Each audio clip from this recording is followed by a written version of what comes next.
सोचने का, विचारने का और उस विचारों पर चलने का कि शिक्षित बनो, संगठित हो और संघर्ष करो। लगता है 75 साल में, आज़ादी के 75 साल में भी हम लोग अभी तक अपने आप को संगठित नहीं हो सके। जो बाबा साहब ने हम लोगों को 3 मूल मंत्र दिया था, अगर 3 मूल मंत्र को हम अपने आप में, अपने समुदाय में, अपने जातियों में, अपने ओबीसी SC ST में अगर समाहित कर ले तो हम लोगों का इसी में कल्याण हो जाएगा। कल मैं बात सुन रहा था बड़ा ध्यान से निधि जी का। निधि जी बहुत दुखी हो गई। भीड़ क्या है? इतने मैंने देखा कि पूरे हिंदुस्तान के लोग, सभी राज्यों के लोग आपके यहाँ आए हैं। अगर एक भी आए तो उस देश, उस राज्य का प्रतिनिधित्व किया। और मैं अकेला ही चला था, जानिबे मंजिल मगर लोग आते गए, कारवां बनता गया। और निधि जी के लिए एक बात मैं कहकर अपनी बात को समाप्त करूंगा कि रख हौसला, वो मंजर भी आएगा, प्यासे के पास चलकर समंदर भी आएगा। थक कर न बैठे मंजिल के मुसाफिर, मंजिल भी मिलेगी और मिलने का मजा भी आएगा। बाबा साहेब अम्बेडकर कहे थे कि पहली पीढ़ी जेल जाएगी, दूसरी पीढ़ी मारी जाएगी, उसके बाद तीसरी पीढ़ी राज करेगी। आज दोस्तों समय आ गया है, ये 85% लोगों को राज करने का जरूरत है। हम लोगों को एकत्रित होने का। आज कुछ दलाल लोगों हम ही के नेताओं को फोड़ के और हमसे वोट लेकर के राज कर रहे हैं। बहुत पहले लोहिया जी बोले थे 100 में 90 शोषित है, 90 भाग हमारा है, वोट हमारा, राष्ट्र हमारा, नहीं चलेगा, नहीं चलेगा। दोस्तों आज सोच सामंतवादियों द्वारा 1952 से लेकर अब तक हमारे वोटों को लूटा गया, बैलेट पेपर को लूटा गया, बक्सा को छीना गया और सरकार बनाई। आज EVM के द्वारा, ये सरकार द्वारा, अधिकारियों द्वारा हमारे वोटों को लूटा जा रहा है और सरकार बना रही है। जिस दिन हमारी ताकत है कि हम लोग एकत्रित हो गए, आज एकत्रित होने का समय आ गया है और सड़क से संसद तक जाम कर देंगे। अगर EVM को नहीं हटाया गया तो गांव से लेकर संसद तक सभी जाम कर देंगे।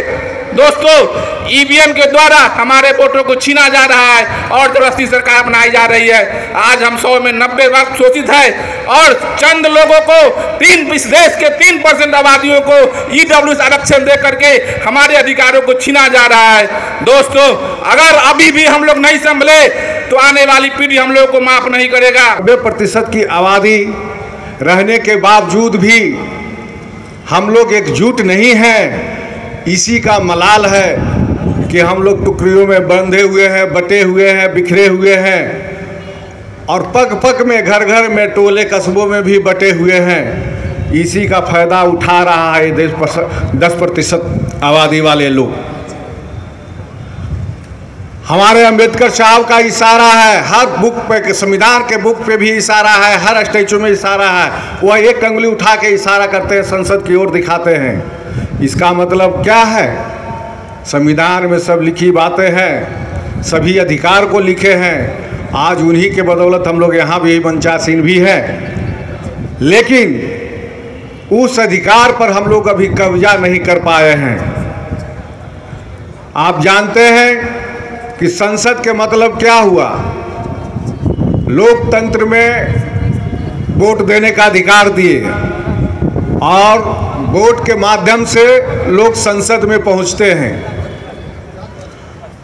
और संसद में पहुंचने के बाद राज्यसभा का मेंबर नियुक्त करते हैं। स्टेट में विधानसभा में पहुंचते हैं वोट के माध्यम से और विधानसभा पहुंचने के बाद विधान परिषद के सदस्यों को नियुक्त करते हैं। तो राज्यसभा और विधानसभा, राज्यसभा और विधान परिषद ये स्थायी सदस्य होते हैं सदन के, और लोकसभा और विधानसभा के जितने भी मेंबर होते हैं वो 5 साल पे नियुक्त होते हैं।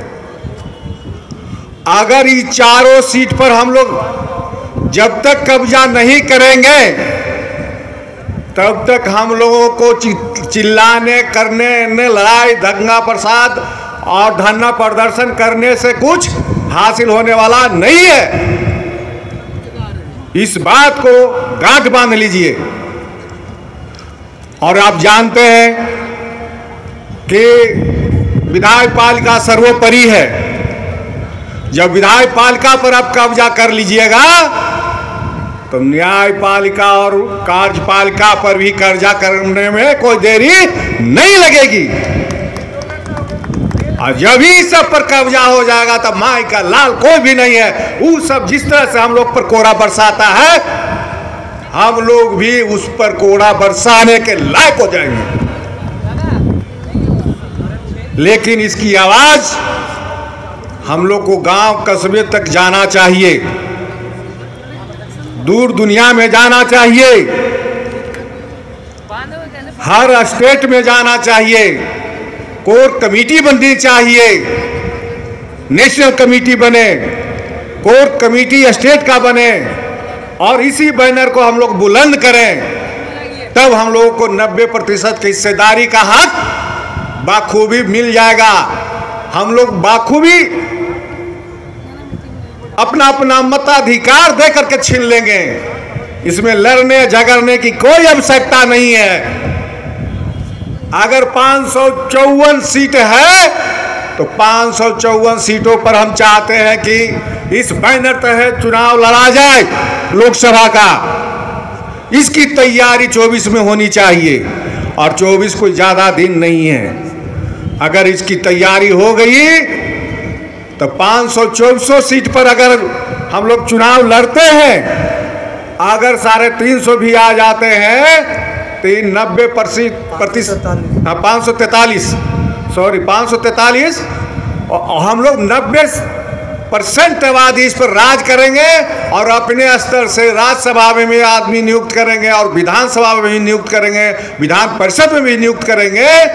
तब हम लोग अपना मनमानी काम नहीं करके विधानसभा का जितना भी हम लोग को अम्बेडकर साहब हम लोगों के लिए लिख के विधानसभा में दिया, उन सभी चीज को लागू करके अपने जन समर्थन को, जनताओं को, नवयुवकों को, बूढ़े बुजुर्गों को लाभ दिलाने में कामयाब होंगे और तब उनका अम्बेडकर साहब का सपना साकार होगा।